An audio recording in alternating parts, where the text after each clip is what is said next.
কোন রোজাদার ব্যক্তিকে দেখার সঙ্গে সঙ্গে ওই রোজাদার ব্যক্তিটাকে তোমরা হাফ গিলাস পানি যদি তোমার বাড়িতে থাকে ওই পানিটা তোমার পরিবারের ভিতরে ভাগ করে দিয়ে সামান্য সামান্য লাঞ্চ পর্যন্ত স্টমাক পর্যন্ত পৌঁছার মতো রোজা ভেঙে ফেলে দিবি। এতটুকু সমান পানি যদি আল্লাহর কোন রোজাদার বান্দাকে দিতে পারো, আল্লাহ পাক এর বিনিময়ে তোমার পুরা কবুলিয়াতের রোজার সওয়াব আল্লাহ পাক তোমার আমল নামায় দিয়ে দিবে। জোরে কন্যা সুবহানাল্লাহ, লিল্লাহি তাকবীর। আমার ভাইরা, আমার বন্ধুগণ, কিন্তু রমাদান আসতেছে, সন্ত্রাস বাড়তেছে। জোরে বলেন কি বাড়তেছে? সন্ত্রাস। জোরে বলেন কি? এরা হলো সন্ত্রাস। বর্তমান যারা আছেন তাদের চাইতে বড় সন্ত্রাস হলো এরা।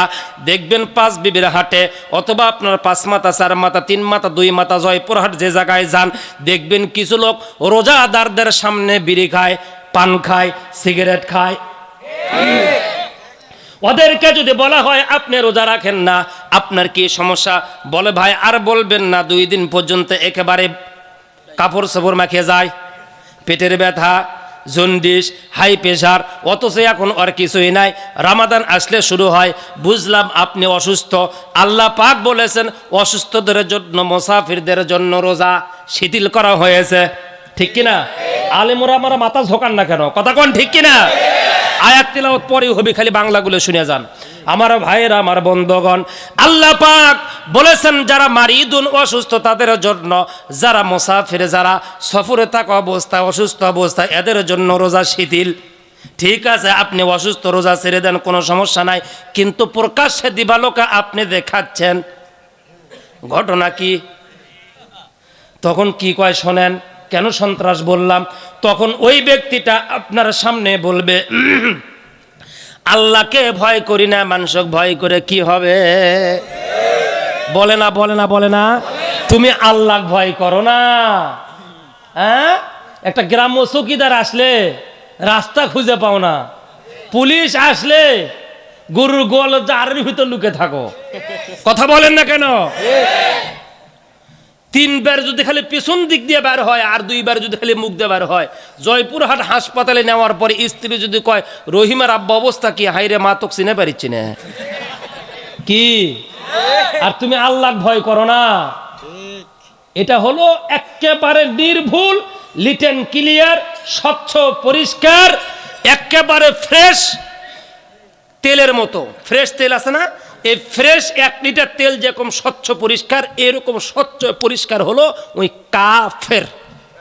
3টা অক্ষর, কাফ, ফা আর র, এই কাফের। কারণ যে ব্যক্তি বলেছে যে আল্লাহকেই ভয় করি না, ওর ইমানটা থাকে কোথায়? কথা বলেন ঠিক কিনা? ও কোথায় চলে গিয়েছে? আল্লাহকে ভয় করে না, ওর সাহসটা কি? তুমি একটা বার তো জীবনে কোনোদিন বলো না পুলিশকে ভয় করি না, ভয় করি না কথা বলো। শেখ হাসিনাকে ভয় করি না, বলো তোমার বাপের কত বড় সাহস? বলো। ছাত্রলীগকে ভয় করি না, বলো তোমার কতটুকু সাহস? বলো দেখি। বলো তো এবার 5% ভোট হয়েছিল, কেউ ভোট দিতে পারেনি, স্বৈরাচার সরকার। এই সরকারকে আমরা চাই না, এ সরকার মন্ত্রী চাই না, এমপি চাই না। এমপির পেছনে যে দাঁড়িয়ে থাকে, পেছনে 3 হাত পেছনে যাই থাকে, ওই এই জায়গায় ধরবে উপর মুখে একেবারে।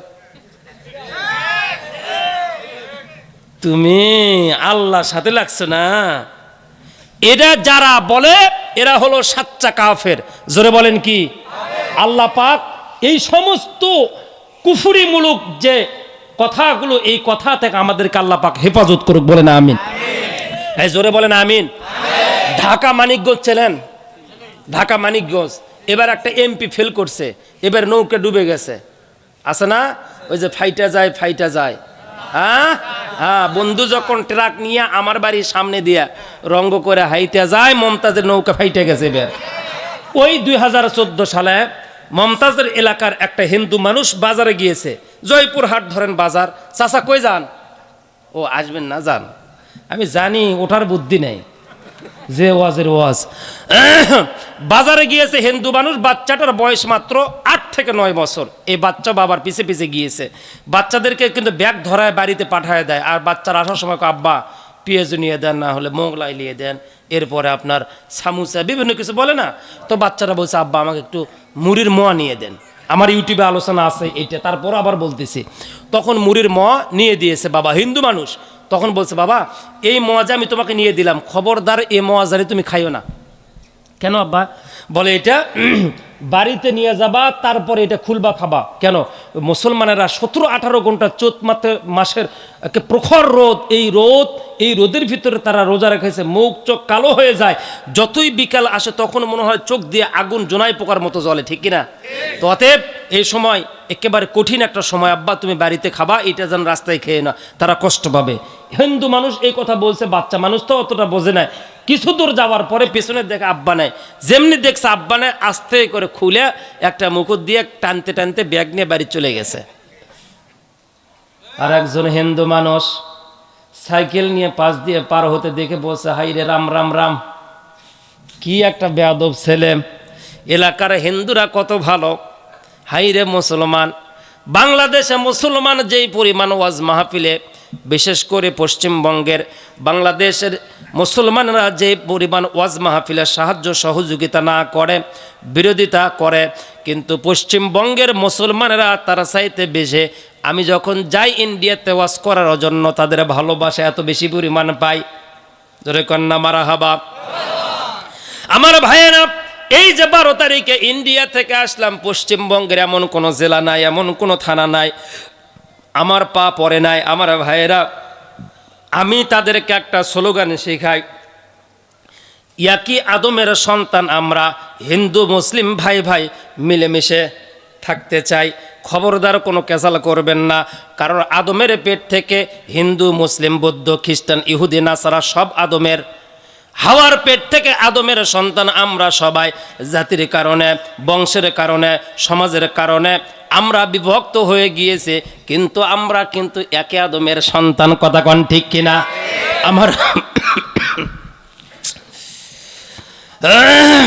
আমার ভাইরা, আমার বন্ধুগণ, একটা পাখা নিয়ে আসো তো ভাই।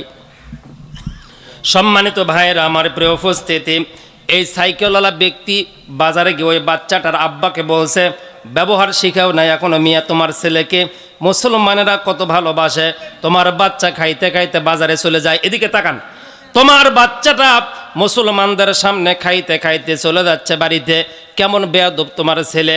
এইটা শোনার সাথে সব কাজ ফেলে বাড়িতে চলে গিয়েছে, বাচ্চাকে থাপ্পড় মেরেছে, মাটিতে ফালাইছে, বুকের উপর পা দিয়েছে। ওর মা দাদির চিল্লানিতে এলাকার মানুষ সব জড়ে গিয়েছে, এসে বলছে কি হয়েছে? বলে কিছু হয় না, একা আমি মেরে ফেলে দিব, এখন তোমরা ছেড়ে দাও, একে মেরে ফেলে দিব। কি হয়েছে? কোনো কথা ছাড়া বলছে মেরে ফেলে দিব। জিহুব্বা বের করেছে, লাল পড়তেছে, মুখ চোখ লাল হয়ে গিয়েছে। একজন ধাক্কা মেরে ফেলে দিয়ে বলছে, বলো। বলে মুসলমানদের রোজার দিন খাইতে নিষেধ করেছে, বাড়িতে খাবে, রাস্তায় কেন খালো? তাদের মনে কেন কষ্ট দিল? এইটা হলো তার আদব, মানে বেয়াদব। এই বেয়াদবের কারণে আমি তাকে শাস্তি দিচ্ছি। আমার ভাইয়েরা, এলাকার মানুষ বলল, তুমি তোমার ছোট্ট বাচ্চারা সাথে মানবিক আচরণ করলা। যাক, লম্বা আলোচনা সংক্ষিপ্ত। লোকটা অনেক দিন পরে অসুস্থ হয়ে গেল, এরপরে মারা গেল। মারা যাওয়ার পরে এলাকার যারা হিন্দু যারা রয়েছেন, যারা হিন্দুদের যারা প্রধান রয়েছেন, এরা কি করলেন? এই ব্যক্তিটার লাশ নিয়ে শ্মশানে চলে গেল। শ্মশানে যাওয়ার পরে লাশটাকে আগুন লাগাইলো, মুখে আগুন লাগায়, পায়ে আগুন লাগায়, পিঠে আগুন লাগায়, পুরা বডিতে বারবার আগুন লাগায়, কিন্তু আগুন ধরে না। এইটা পুরো এলাকা ভাইরাল হয়ে গেল দুপুরের ভিতরে। ঠিক 3টা-4টা যখন বেজে গেল, বাজার পরে মুসলমান হুজুরদের কাছে হিন্দুদের যারা প্রধান ঠাকুর মশাই তারা চলে গেল, গিয়ে বলল, দাদা লাশ পুরাইতে পুরাইতে মাথার চুলটা পেকে দিয়েছে, দাদারাও ঠাকুর ছিল, আব্বারাও ঠাকুর ছিল, কিন্তু আজকে বুঝলাম না অমুকের লাশটা কেন পুরাইতে পারি না। আপনারা একটু আপনাদের ধর্ম অনুসন্ধান করে দেখো। আমার ভাইয়েরা, আমার বন্ধুগণ, আল্লাহ পাক কুরআনুল কারীমের 154 নম্বর আয়াতে বলেছেন, ওয়ালা তাকুলু লিমান ইয়াকতালু ফি সাবিলিল্লাহি আমওয়াত বাল আহইয়া ওয়ালাকিন লা তাশউরুন।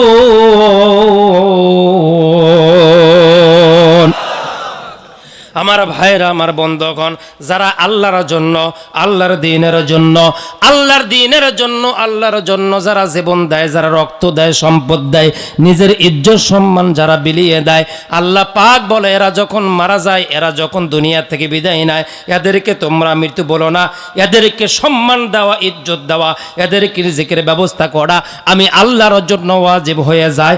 জোরে কন্যা সুবহানাল্লাহ। আমার ভাইয়েরা, সন্ধ্যা পর্যন্ত হিন্দুরা তারপরও চেষ্টা করলো, কিন্তু পুরাইতে পারলো না। মুসলমান বুজুর্গ, আলেম, ওলামা, জ্ঞানী যারা ছিল তারা বলল, লাশটা আমাদের হাতে দিয়ে দেন, আল্লাহর কোরআন সন্ধান করে আমরা পেয়েছি, আপনারা এই লাশটা পুরাইতে পারবেন না। হয়তোবা সামাজিক কারণে এই ব্যক্তিটা ইসলাম ধর্ম সামাজিক কারণে ইসলাম ধর্ম লালন পালন করতে পারে নাই, অন্তরে তার আল্লাহর ভালোবাসা, রসুলের ভালোবাসা, ইসলাম ধর্মের ভালোবাসা ছিল, সেই জন্য হয়তোবা আল্লাহ পাক তার সাথে বেইজ্জতি করবে না। জোরে কন্যা মারহাবা। আমার ভাইয়েরা, আমার বন্ধুগণ, আল্লাহর ওলি, কোরআনের ময়না পাখি সারাটা জীবন হাত তুলে আল্লাহর দরবারে দোয়া করতেন। কথা কোন ঠিক কিনা? কি দোয়া করতেন? আল্লাহ আমারে শহীদের মৃত্যু দিও, আল্লাহ আমারে শহীদের মৃত্যু দিও। দেয় না? শহীদের মৃত্যু দিও আল্লাহ। কিন্তু বর্তমান বাংলাদেশে কোনো শহীদ হওয়ার সিস্টেম নাই, বর্তমান বাংলাদেশে শহীদ হওয়ার সিস্টেম নাই। বিদায় আল্লাহ পাক ওই সমস্ত জালিমদের মাথার ভিতরে ভিনদেশি পরদেশি দাদাবাবুদের বুদ্ধি নিয়ে এসে হুজুরকে ইনজেকশনের মাধ্যমে শহীদ করে হুজুরের আশা পূর্ণ করে দিল আল্লাহ। হুজুর এখনো জান্নাতে ঘুমিয়ে গেল। জোরে কন্যা মারহাবা। আল্লামা বাবু নাগরিক ঠিক এই অবস্থা করে, এই ক্যাপাসিটি করে বিদায় করা হয়েছে। আমার ভাইয়েরা, লম্বা ইতিহাস সামনের দিকে যাচ্ছে না। আমার ভাইয়েরা, মুসলমানেরা, এই হিন্দু ব্যক্তির লাশটা নিয়ে এরপর জানাজা নামাজ দিল। জানাজা নামাজ দেওয়ার পরে ওই ব্যক্তিটার লাশ কবরে দাফন করে দিল। এরপরে কি ঘটনা ঘটবে শুনবেন না যাবেন? কারা কারা শুনবেন? ডান হাত, দুই হাত, লিল্লাহে তাকবীর, লিল্লাহে তাকবীর, হাত নামান। আমার ভাইয়েরা, ওই আলোচনা যে রেখে আসছে ওই জায়গায় যায়। মালাকুল মউত কি দিচ্ছে? জোরে বলেন। কি বলতেছে? আসসালামু আলাইকুম রহমাতুল্লাহ। উনি বলছে ওয়ালাইকুম সালাম ও রহমাতুল্লাহ, আদ্দিন নাফসাক, আপনার পরিচয়টা কি? এই কথা যখন বলছে আপনার পরিচয়টা কি, ওই ব্যক্তিটাকে মালাকুল মউত বলছে আমার পরিচয় হলো আমার নাম মালাকুল মউত। যেমনি বলছে মালাকুল মউত, অমনি উনি ঝেঁপে উঠে বলছে, আপনি জায়গাত কে? আপনার ভয়তে আমি জায়গাতে আছি। কে ভয় লাগে? হ্যাঁ, খালি আমেরিকা পিঠার হাঁসের একটু নড়াচড়ার কারণে একেবারে ডিম পারছিল। কথা কন না কে? ডিম পাড়া শুরু হয়েছিল, এখনো তো পাতি হাঁস ধরে নাই। আল্লাহ ধরবে, আল্লাহ ধরবে, এটা হলো আমার আল্লাহর ওয়াদা। কথা কন ঠিক কিনা? আমার ভাইয়েরা, আল্লাহ পাক কেন তোমাদেরকে ক্ষমতা দেয় না? আল্লাহ পাক তোমাদের দোয়া কবুল কেন করে না? চারটা কারণ, পাঁচটা কারণ আল্লাহ পাক তোমাদের দোয়া কবুল করতেছে না, জালিমদেরকে তোমাদের মাথা থেকে সরায়া দিচ্ছে না, ওই বিষয়টা বলতেছে। তাহলে যখন বলছে আসসালামু আলাইকুম, ওয়ালাইকুম সালাম, আদ্দিন নাফসাক, পরিচয় কি? আমার নাম হলো মালাকুল মউত। কলিজা ধরপড়ি শুরু হয়েছে। তাহলে সর্বপ্রথম কোন মানুষকে দেখলে কি দিবেন আগে? জোরে বলেন। আসসালামু আলাইকুম রহমাতুল্লাহ। নেকি পাবেন কয়টা? 90টা। জোরে বলেন কয়টা? 90টা নেকি আপনি পাবেন, আপনি সালাম দিলেন। আর যিনি সালাম নিন উনি পানো হলো 10টা, মোটে হলো 100টা। আমার ভাইরা, আমার বন্ধুগণ, আজকে থেকে সালাম দেওয়া শুরু করব, বলেন ইনশাআল্লাহ। জোরে বলেন ইনশাআল্লাহ। তাহলে শুরু যেহেতু করব, বাড়িতে কারা কারা সালাম দিয়ে আসছেন বউকে হাত তোলেন তো দেখি। 1 2 3। ওই তো ছোট একটা বাচ্চা হাত তুলছে। কেবা বিয়ে করছো? ও দিনাজপুর ওয়াজ করবে, যা বলছে এই বিয়ালারা হাত তোলেন, একটা বাচ্চা হাত তুলছে ক্লাস 3 পরে। আমি বললাম কেবা তুমি বিয়ে করছো? করছো হুজুর আমি বিয়ে করি না, আমার আব্বা বিয়ে করছে।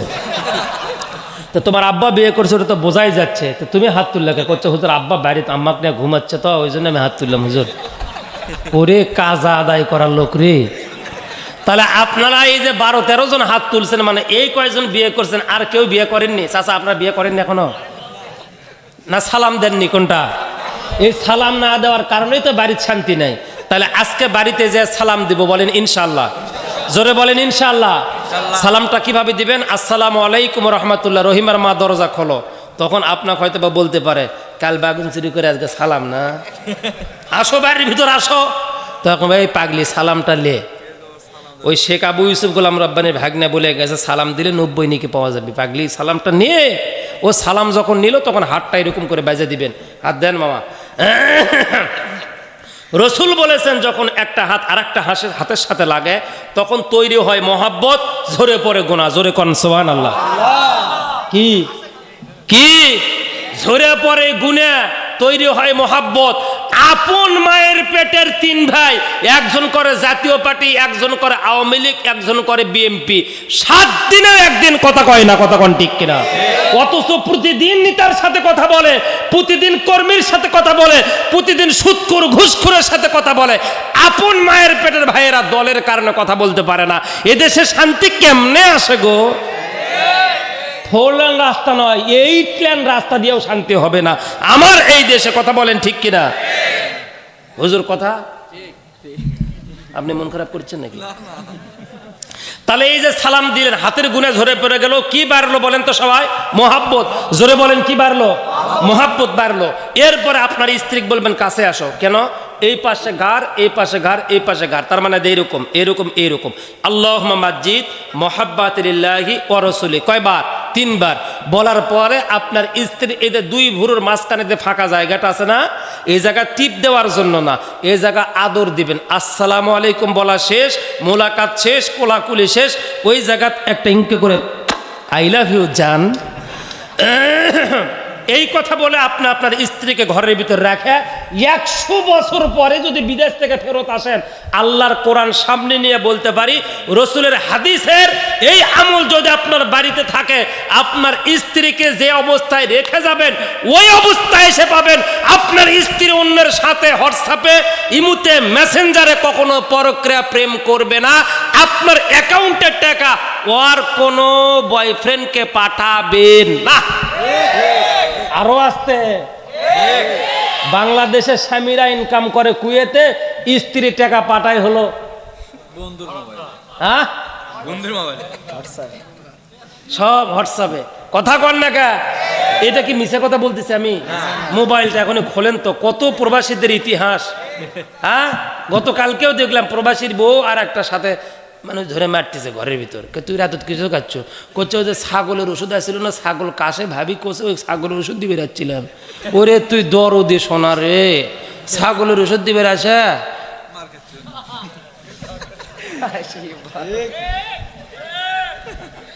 হায় হায় হায় হায়, দেশ কুটে গেছে। আজকে যে আমল করবেন, কারা কারা হাত তোলেন? এবার দেখি কারা কারা। চাচা হাত তোলেন না কে? চাচি নাই? হাত তোলেন। জীবনে চাচি কই, খালি এখনো চাচি আদর করা লাগবি। কি পাচ্ছেন আপনি?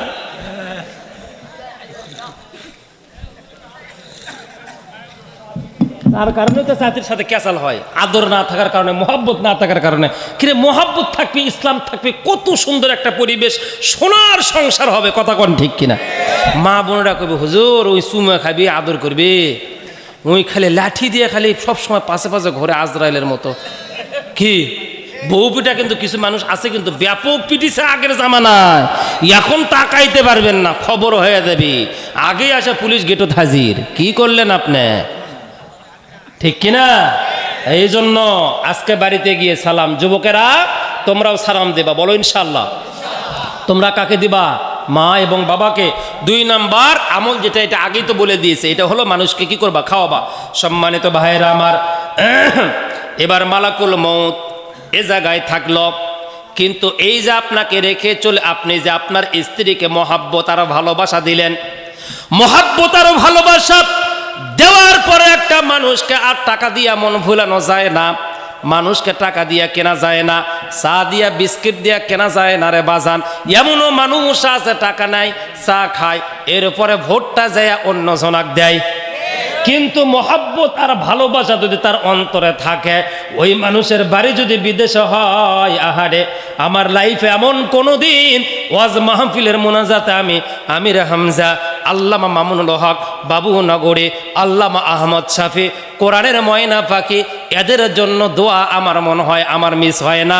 ইউটিউবে সার্চ দিয়ে দেখেন এর জন্য যে কত নির্যাতিত হয়েছি, কত দিন ঘাট ধরে স্টেজ থেকে নামায় দিয়েছে, এই কয়েকজনের জন্য দোয়া ছাড়া আমার মনে হয় মাহফিল পূর্ণই হয় না।